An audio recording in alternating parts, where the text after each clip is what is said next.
आज हम बात करेंगे माँ धूमावती के बारे में। माँ धूमावती देवी 10 महाविद्याओं में 7वीं महाविद्या है।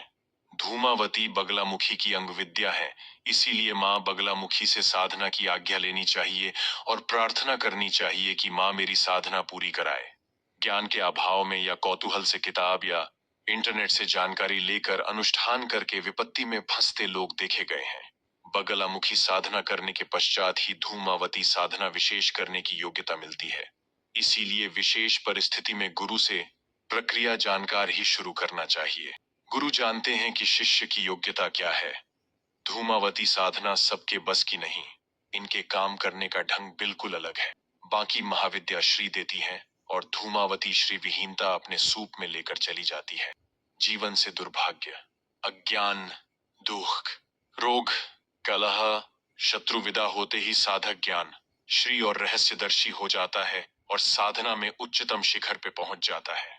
इन्हें अलक्ष्मी या ज्येष्ठा लक्ष्मी यानी लक्ष्मी की बड़ी बहन भी कहा जाता है। धूमावती महाविद्या ही ऐसी शक्ति है जो व्यक्ति की दीनहीन अवस्था का कारण है। विधवा के आचरण वाली यह महाशक्ति दुख दारिद्र्य की स्वामिनी होते हुए भी अपने भक्तों पर कृपा करती है। इनका ध्यान इस प्रकार बताया है: अत्यंत लंबी, मलिन वस्त्रा, रूक्ष वर्णा, कांतिहीन, चंचला, दुष्टा, बिखरे बालों वाली, विधवा, रूखी आंखों वाली, शत्रु के लिए उद्वेग कारिणी, लंबे विरल दांतों वाली, बुभुक्षिता, पसीने से आर्द्र स्तन नीचे लटके हों, सूपयुक्ता, हाथ फटकारती हुई, बड़ी नासिका, कुटिला, भयप्रदा, कृष्णवर्णा, कलह प्रिया तथा बिना पहिए वाले जिसके रथ पर कुआ बैठा हो, ऐसी देवी का मैं ध्यान करता हूँ। देवी का मुख्य अस्त्र है सूप, जिसमें ये समस्त विश्व को समेटकर महाप्रलय कर देती है। 10 महाविद्याओं में दारुण विद्या कहकर देवी को पूजा जाता है। शाप देने, नष्ट करने व संहार करने की जितनी भी क्षमताएं हैं वो देवी के कारण ही है। क्रोधमय ऋषियों की मूल शक्ति धूमावती हैं, जैसे दुर्वासा, अंगिरा, भृगु, परशुराम आदि। सृष्टि कलह के देवी होने के कारण इनको कलह प्रिय भी कहा जाता है। चातुर्मास ही देवी का प्रमुख समय होता है जब इनको प्रसन्न किया जाता है। देश के कई भागों में नरक चतुर्दशी पर घर से कूदा करकट साफ कर उसे घर से बाहर कर लक्ष्मी से प्रार्थना की जाती है कि आप हमारे सारे दारिद्र्य लेकर विदा होइए।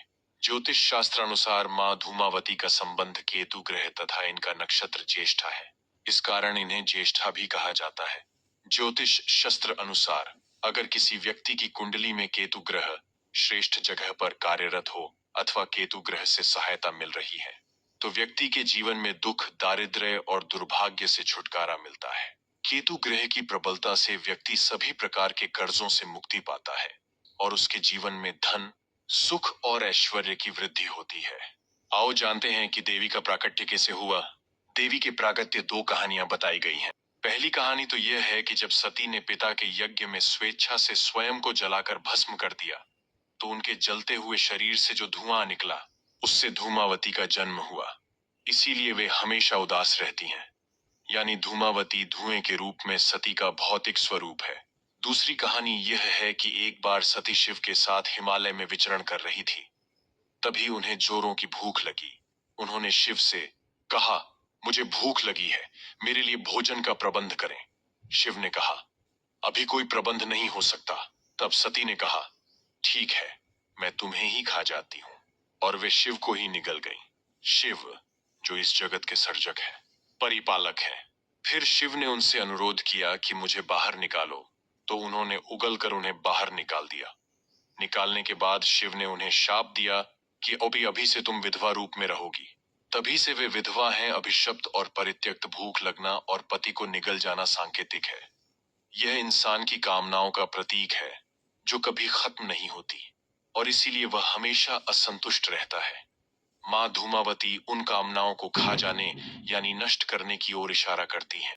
निरंतर इनकी स्तुति करने वाला कभी धन विहीन नहीं होता, वह उसे दुख छूते भी नहीं। बड़ी से बड़ी शक्ति भी इनके सामने नहीं टिक पाती। इनका तेज सर्वोच्च कहा जाता है। श्वेत रूप व धूम्र अर्थात धुआं इनको प्रिय है। पृथ्वी के आकाश में स्थित बादलों में इनका निवास होता है। तो दोस्तों, ऐसी ही जानकारियां पाने के लिए हमारे चैनल को सब्सक्राइब करें, लाइक करें, कमेंट करें। मिलते हैं नेक्स्ट वीडियो में।